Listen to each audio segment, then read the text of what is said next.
Yes, hello everyone. Welcome on Upedia platform. Guys, as you all know, we are visiting CRIX CII exhibition. This event was conducted by Technology Enabling Center, Punjab University, Chandigarh, in association with the CII. So we are having with us Dr. PJ Singh today. He is Vice Chairman CII, and he is owner CMD Tynor. So first of all, sir, thank you very much for sparing your time. We got a very important opportunity, guys, to discuss about Industry 4.0. So I think, sir, I attended that particular session and I observed your great leadership and managerial skills, sir. Very effectively, you initiated the collaboration between industry and academia. I think that was also the main event. Other than the exhibition, we visited the exhibition stalls also, and there was some event conducted related to the industry and academia gap. Interaction was there. So, sir, in that discussion, the hot topic was Industry 4.0. So, can you tell us to our viewers what is that Industry 4.0?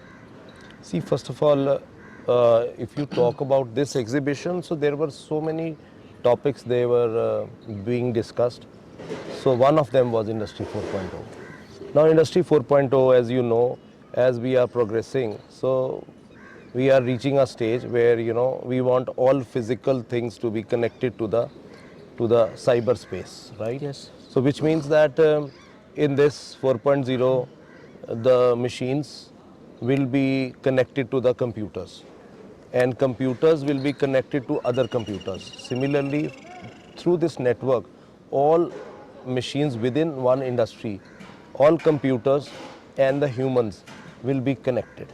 So when we say connected, what do you mean by that? That means whatever is happening to the machine at a particular time, whether it is working, whether it is churning out a good quality product, whether there is a breakdown. So all this can be, kind of coming as a data to the computer, and we can, sitting in our own seats, far away from our industrial production floors, we can watch that, right? So when I say watch that, nobody has time for that. So then comes the second part of the 4.0, where all that data, which we call as a raw data coming from these machines, is being analyzed, is being processed, Yes. so that a meaningful report gets made out of it. Now, why do you need a report? There are certain actionables. What are the actionables? Like you talk of increase in productivity. Yes. That can be one actionable out of this data which comes. Second can be predictive maintenance. We can at least predict 10 days before the actual breakdown that the machine is going to break down. So there will be a maintenance done rather than machine going into a breakdown. So third can be, quality parameters. So let's say from the data we can always analyze whether the machine, whatever it is produced, being produced, that is good quality or not good quality.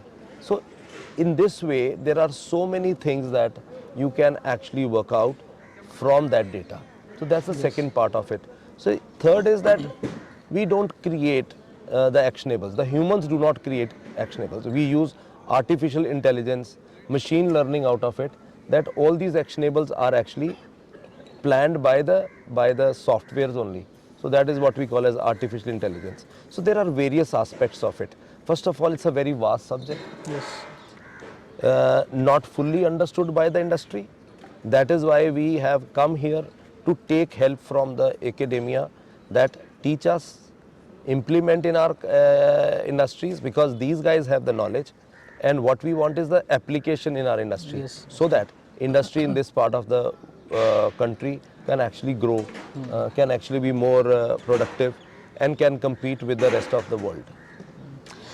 Sir, what business opportunity actually you see in this Industry 4.0? Like if someone wants to start some kind of venture. See, it's a big business now, that anybody who wants to venture into such kind of a service, right?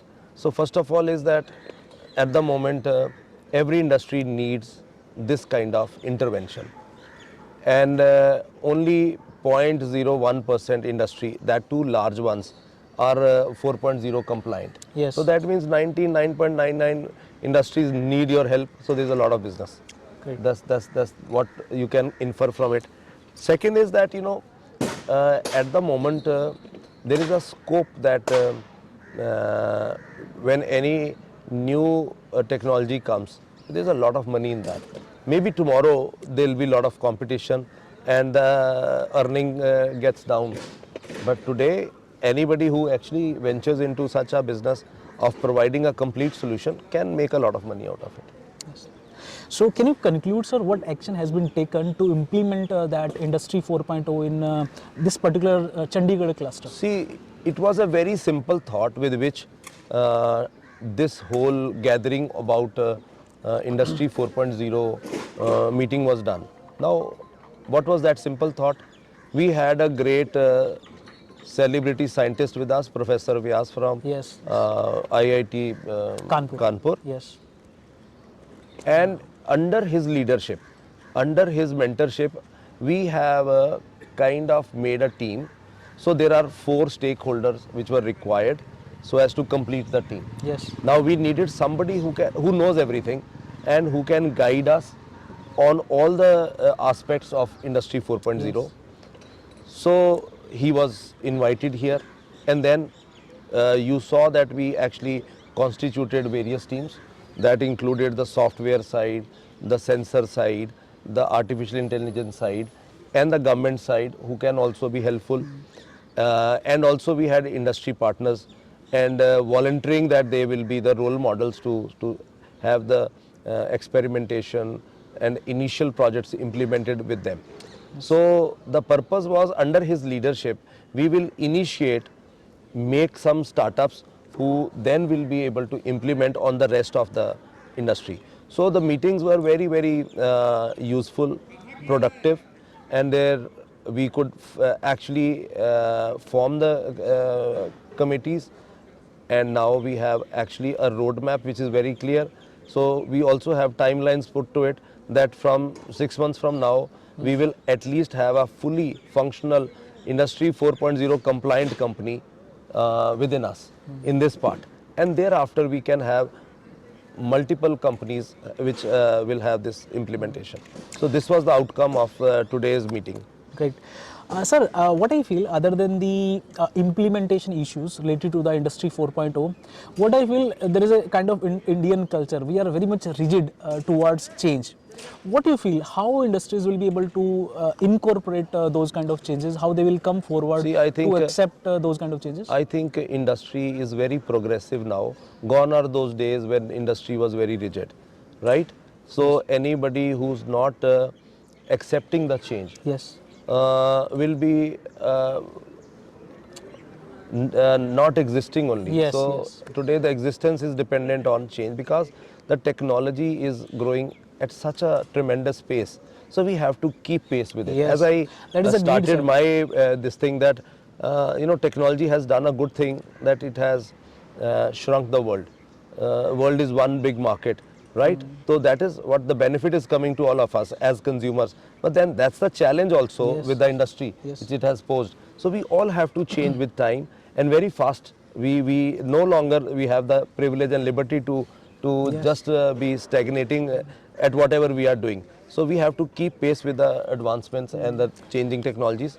So industry is very, very open now, at least the progressive ones which kind of come to such kind of meets. Yes. So I don't see any challenge there. Okay. Sir, when we talk about the, like suppose if I will give you, if I will ask you to give some kind of message to the industrialist, what message you want to give to the whole industrialist, See, your colleagues? there is no one message that we guys can give. It's generic that adopt technology, right? And in adoption, whatever hindrance, whatever impediments that you are coming across, academia is there to support you, correct? And to the academia, I say that do meaningful research. Research is not important to India, but it should be meaningful. It should help the common man to, solve his problems. It should help the industry in its growth. It should help in prosperity. Only that research is meaningful. And to the mentors, to the, I would say, larger bodies, government bodies. So research money should be given to only those research projects which clearly has a marketable potential and which has an industry partner. So this is the message to all of them. At least with my little knowledge, I can give. At various platforms, sir, we see discussion about industry academia gap. But I think this was the unique event we witnessed, we attended, where the industry people and the academia, they sat at the same place, they discussed their problems, and they very aggressively, I can say, or very effectively, they tried to come up with all the solutions. So I feel, sir, from my team, best wishes to you and your team for the successful implementation of this Industry 4.0. Thank you very much, sir, for your time. Thank you. It was a pleasure to talk to you. Thank you, sir. Thank you.